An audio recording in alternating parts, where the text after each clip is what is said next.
With the upcoming Trackmania Grand League fall season coming up on my stream on twitch.tv/srk, we did a small tier list of the players and see how will they stack up in this season, and also to discuss minorly a bit about players' weaknesses, their strongest capabilities, mentality, and what could be the placements that we could potentially expect and the performances from some of these players in the upcoming season. However, this will just be looking at just the season, so not playoffs, not World Cup, not future seasons, just the current specific season and the 8 steps.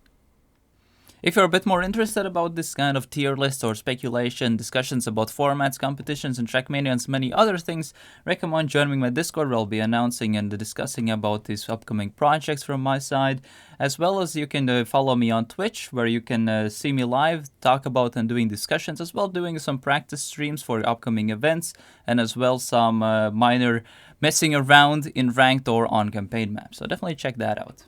So anyways, here's going to be the tier list for Trackmania Grand League's fall season 2021 players.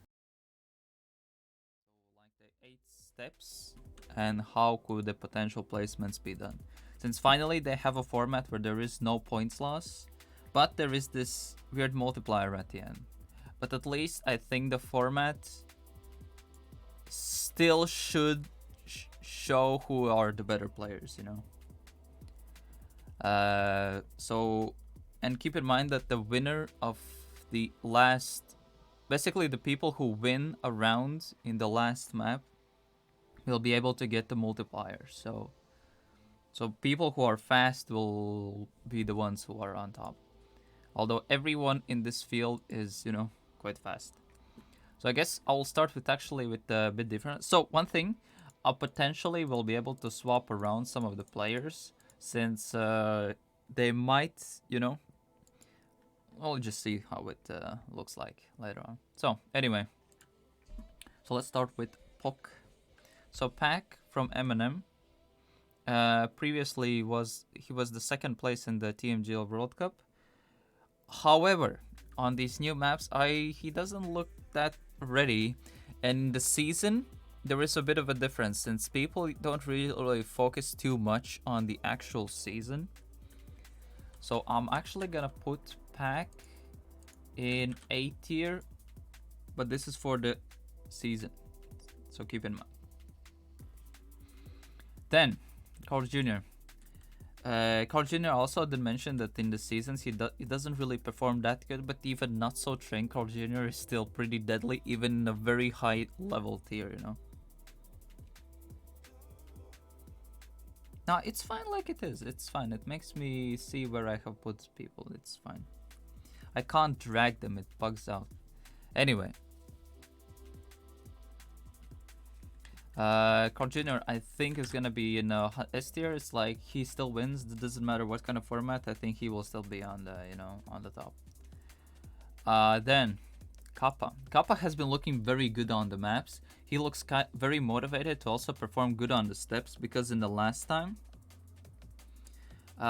he, you know, wasn't that good, but I think he will be in terms of steps and consistency. But looks like from the practice what I have seen, I think he might not win it but still be in the top, you know. Same with Papu, but Papu for me will be in a higher tier. So it's gonna be a bit weird that we're gonna start with the higher tier, but I do feel like this. Oh, that's how it accidentally brought to myself. So to one things to clarify, S tier will count as S tier counts as like people who can potentially get first, second. A tier is like third, fourth, fifth. B tier is potentially final. C tier is like top 10-ish, or like just below playoffs. D tier is around in, you know, at the verge of head-to-head, and E tier is basically head-to-head. However, I think this level here is so far high now that I don't think I will put anyone in E tier, and it's gonna be because there's not really that of a standout of a player, because the field is becoming more stacked and stacked. Okay, Afi has been improving quite a bit. I think he's gonna look quite good, so I'll actually put him at A tier. So one thing I also have done is I have put myself so I can put 4 people per tier as max, you know.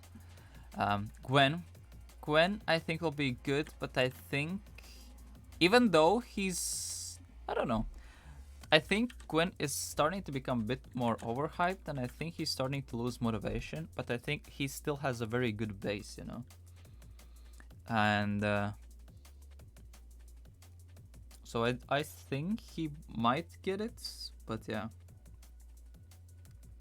Well, the thing is, if you put good players to play against each other, that will just make them elevate in their skills. So that's one thing that, you know, can make them better as well. So that's why they were starting to, like, get even further from rest of the players as soon as you get in TMGL. You either survive it or you try to maintain yourself to get better. Since thankfully in this season, they have made it so that players actually can't drop out if they actually play good enough. Yes, I've actually put Offie over Gwen. Everyone says that, or people said that Gwen is like the, you know, the weaker. No, Offie is like the weaker Gwen, but I think now it's actually now starting to swap sides. But this is in terms of competition field. Okay, Spam. Spam has for the TP top for S tier and A tier. I don't think Spam has the pace, but he has the consistency. But as I said previously, that here people who will get the multipliers are the ones who are the fastest.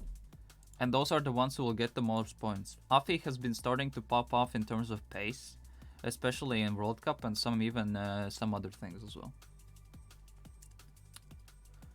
But I will put Spam in B tier for now. I will still swap them around. Binks. Binks is a player that I do think will be up there. But at the moment I see him. How can I do this? He is, let's say, above Spam. He is above Spam, but below Gwen. So it's, you know, it's a bit of a weird state. But the guy has been looking very, very strong. He has very solid times on some of the maps as well. Grenade. Grenade looks pretty good on Barrelistic, but not so much on other maps. But this, if we count on how it will look like throughout the entire season, I think some of the players, especially the newcomers, need to get a bit more used to the environment, how they need to, at the level they need to compete. But I do think I will put Grenade at C tier at the moment. He's good, like all players are here good, but just comparing to some others, tiny bit lacks the pace. And Worker, in very similar form of fashion between Gwen and Afi, I do think Worker is like a bit better Grenade. Especially in the head-to-head, Worker also beat him. And Worker just looks more consistent and strong. He looks more faster of a player than Grenade. And since actually pace is gonna matter nowadays, since top 8 gets so way more points in terms of how the point repetition is split, having that top 8 is gonna be still very important. Hello, Nichols. If you actually look at how Grenade performed in the OGL in last season, he was quite struggling, you know. He was not even making a challenger in some, you know, in some. So that's why one of the reasons, you know, I do think that there are some people. Well, let's just say this.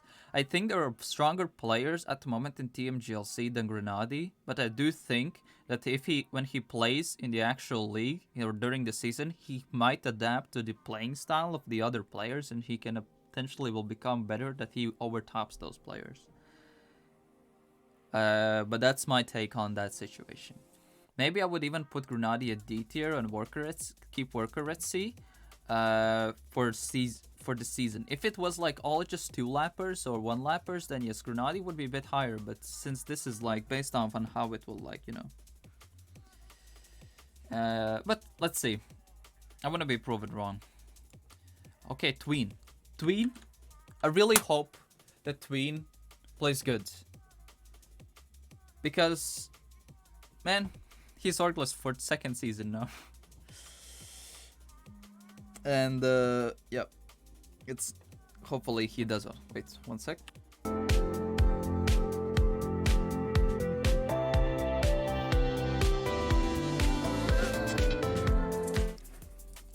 So, bit off topic. So I ordered something, but it didn't came in. So basically a monitor connects a wire that connects a wire to my second monitor.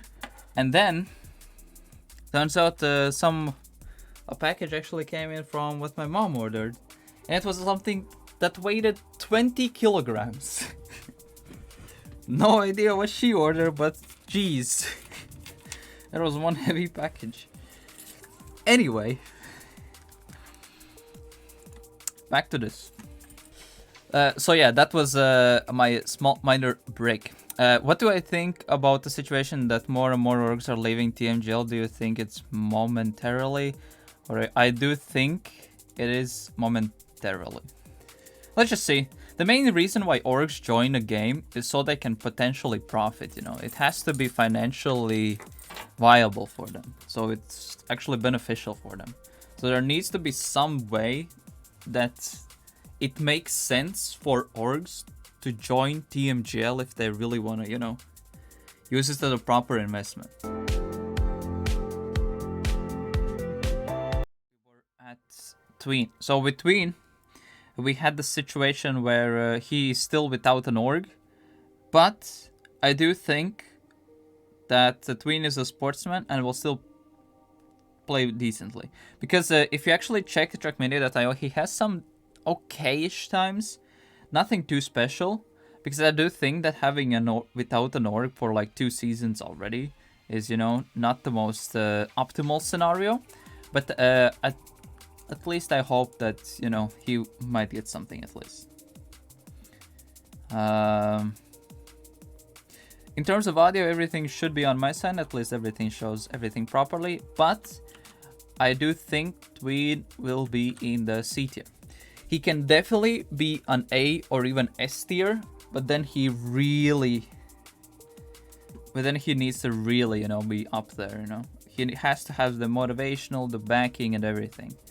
Because basically everyone from these guys, except some people who stream or like do like content creation, like Spam, Ren, Grenadi is kind of full-time, Scrappy, Massa, Mada. The rest are still doing, even Core Junior and Pack, yet they're S tier, they're still, you know, have TM only as a part-time thing. So this is what it looks like at the moment. With Scrappy, I think, main thing for him, I think, will be just to not drop out. That will be the main thing for Scrappy, and due to that, I think he will go in the C tier. Especially since without an org, players can't get prize money. So I think that his main goal is just to stay in the league, so he can continue on in the next season, and he can potentially get an org. Because I think his stream is now at the point where I think, you know, he can be safe monetarily. But, you know, there's just some things that at least would give some an extra bonus. But I think for now, both Tween and Scrappy are in a scenario where it's the best for them just to, or like the main goal, just to stay in the league. Maybe I would put them even in the D tier, but I do think that they are still better than actually. Okay, risky take. I will actually put them in the D tier due to that scenario.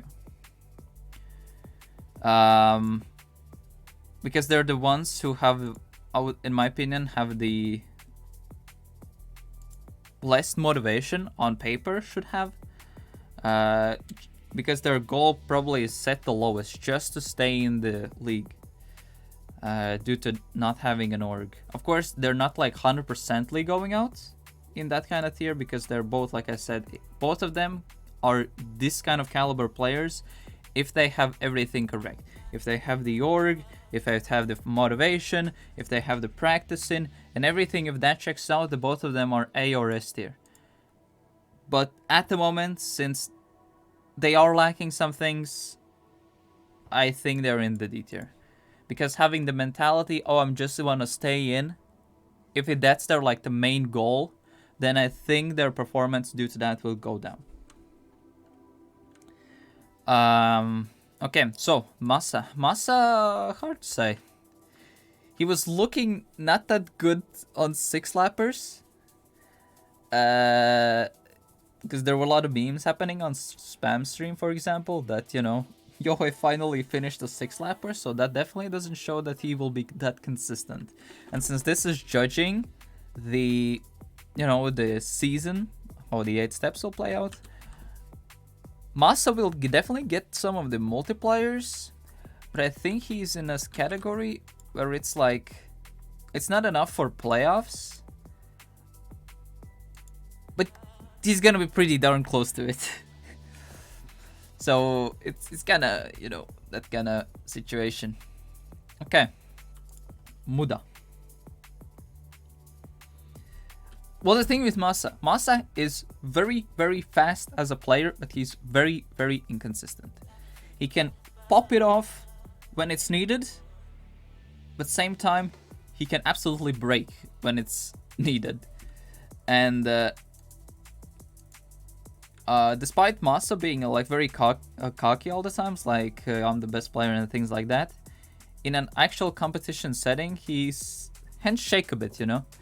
So, and due to that, I think one of the reasons why he's this risky style player, has these minor mistakes, but with the, like a one-shot scenario environment, definitely that's where he, you know, has some those mistakes popping out. Oh hell! Oh wait, Mada. Okay, Mada is a very dedicated player, but he's training for a very Australian-friendly time. And just let's just say, if a player or an athlete or a sportsman in any kind of esport or sport have a very consistent training schedule and suddenly the competition is at a different time, as soon as there's something that hits out of the normal rhythm, makes the players not perform the most optimally. Mada is looking quite nice in terms of practice. His practice routine is very strong, but I think he knows that in the actual step, his performance will gonna be like 2 tiers lower what he is when he's peak, just because of the time when the matches are happening. So he needs to overtrain and go all out, because with this, just let's just say arithmetic scheduling with the event, when it actually does take place, it will, you know, might mess up some things. But I do think Mada, if he had the 100% best scenario, if let's say the matches were played at the OS friendly times, he would be S tier. But for now, I think he's a B tier. At the moment, actually a very nice pyramid starting to look. Okay, oh hell. Aurel is a player who's very, very consistent in a very similar situation as Afi, but he's very hidden. He's like all the time like 3rd, 4th, 5th. He's up there, but since with this format, it will be quite necessary to actually win the multipliers that's gonna give the biggest amount of points or give like the biggest amount of like a leap forward. Brent did play, yeah, of course. I actually,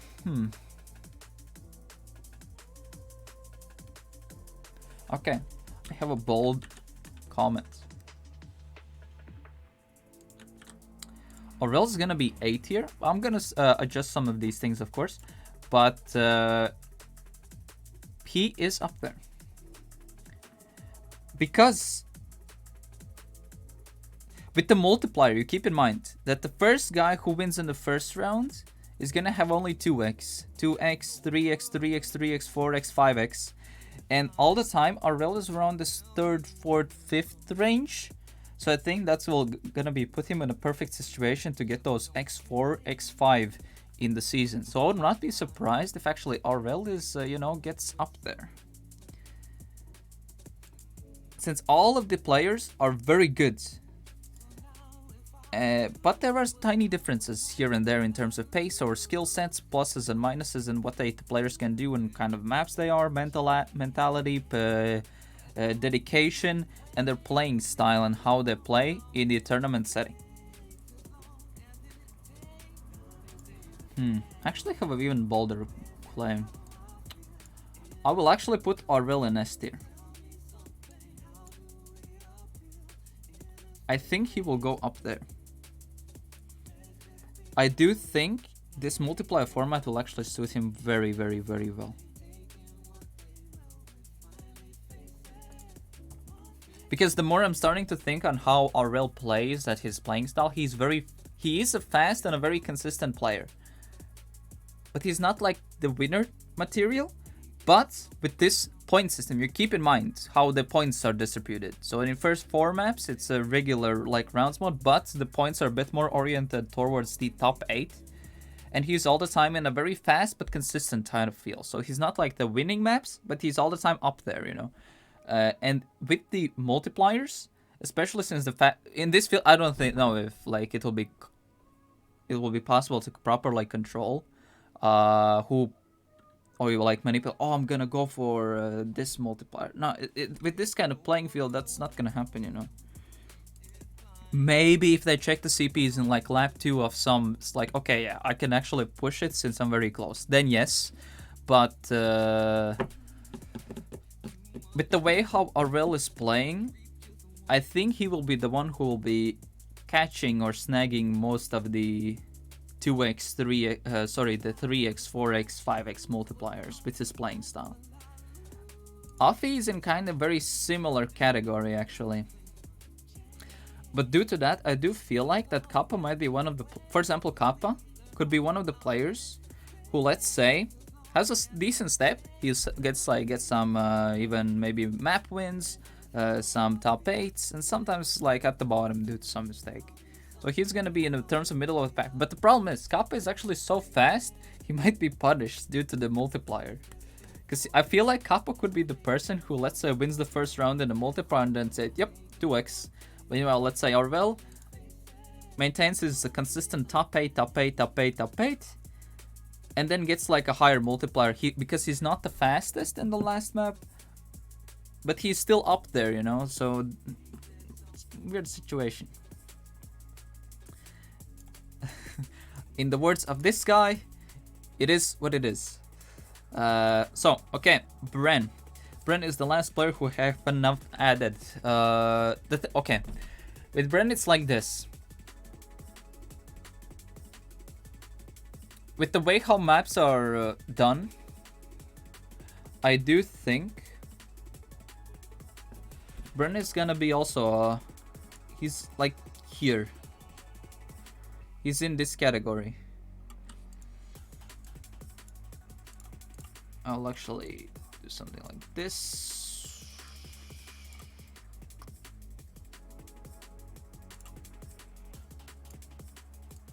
Okay, let's start actually adjusting some things. So with Bren, in my opinion, is a B tier. But then I want to say Worker goes here though. Yeah, it kind of looks like this for me.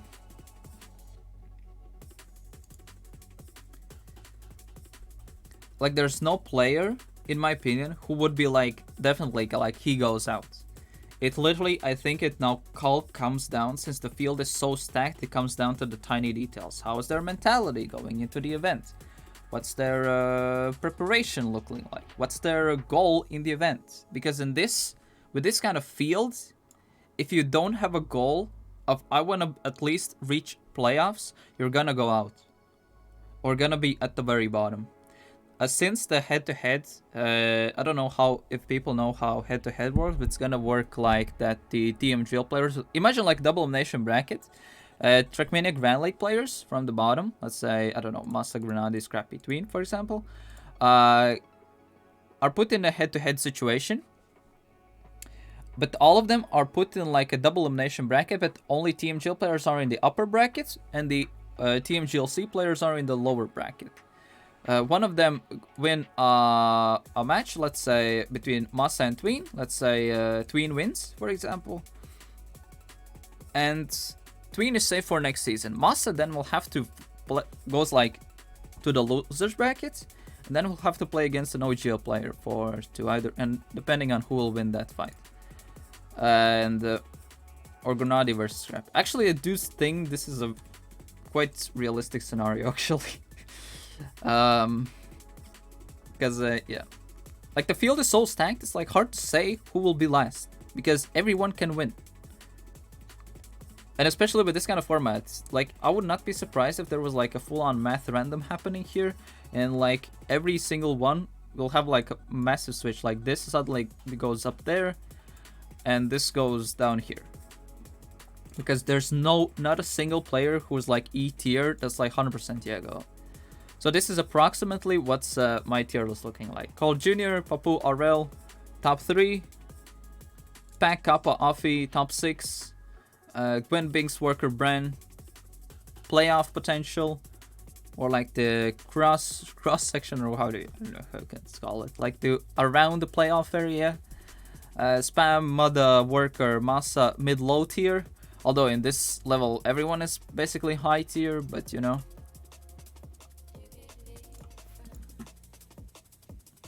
I think there needs to be a bit better way to... Let's do like this. But yeah, in this kind of level, it's like, you know, like the level is so high, it's gonna be such a big mashup between places, honestly. It's gonna be so close. Workers in 2 tiers. True. Do like this.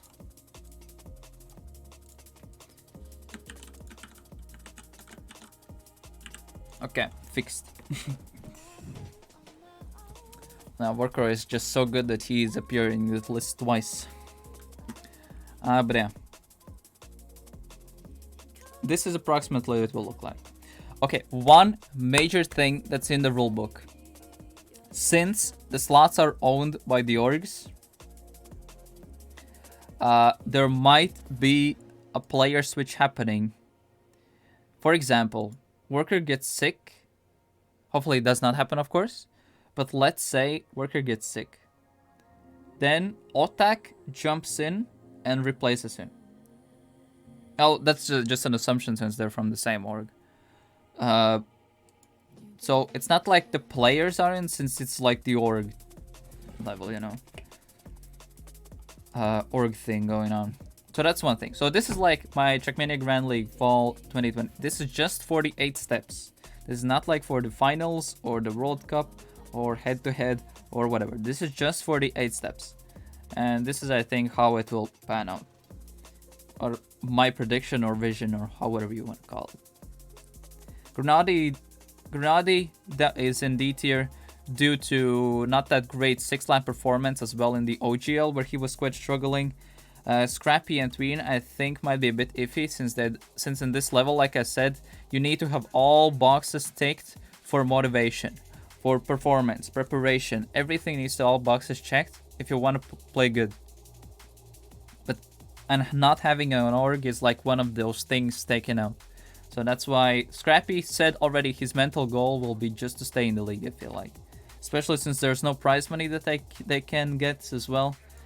I think just for sportsmanship's sake, I think it's the main thing.